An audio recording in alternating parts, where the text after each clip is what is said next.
माननीय सभापति महोदय, मैं आपका बहुत आभारी हूँ जो आपने मुझे इस बिल पर बोलने के लिए समय दिया है। यह जो बिल सहकारिता समिति को एक समिति में भेजने का निश्चय किया गया है, जिस पर कल से बहस हो रही है, उस पर मैं आपका आदेश से कुछ कहना चाहता हूँ। श्रीमान, इस बिल को देखा जाए तो ऐसा समझ में आता है कि यह कोई नया बिल नहीं है। बिल जो सन 1912 का कानून है, उसी की लाइन पर बनाया गया है और कोई नई बात नहीं रखी गई है। Para change. श्रीमान, इसमें सहकारी खेती की बात रखी गई है। अगर यह कहा जाए कि यह कोई नई बात नहीं है तो गलत नहीं होगा।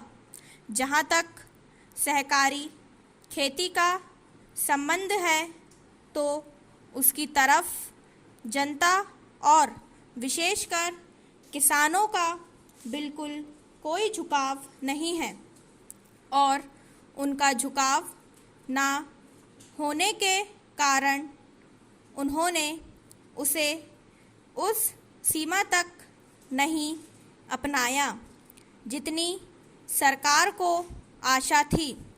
श्रीमान, आपको मालूम है कि नागपुर कांग्रेस में यह प्रस्ताव पास हुआ है कि सहकारी खेती कराई जाए।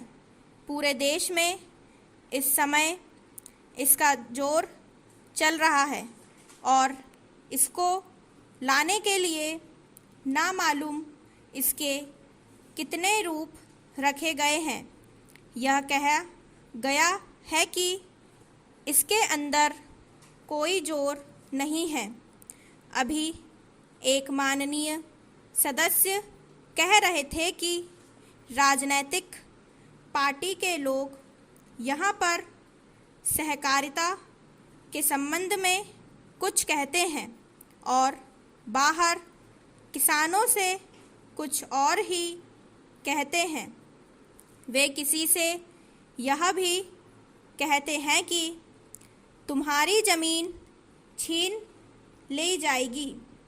मैं यह निवेदन करता हूँ कि यह जो कहा गया है और किसानों के अंदर जो भावना पैदा होती है वह इस बिल से साफ स्पष्ट होती है कि वह गलत भावना नहीं है।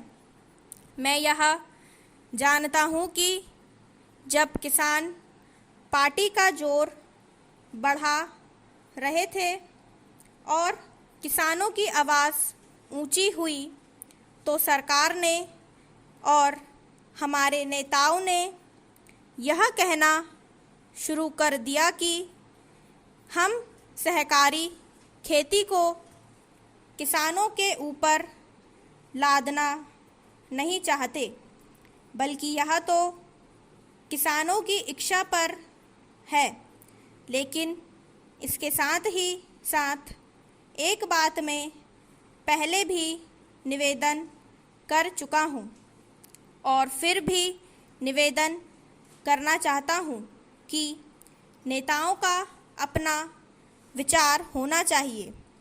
किसी सभा में जब यह कहा गया कि यह जो सहकारी खेती शुरू हो गई है, यह तो अंत में सामूहिक खेती की तरफ ले जाएगी।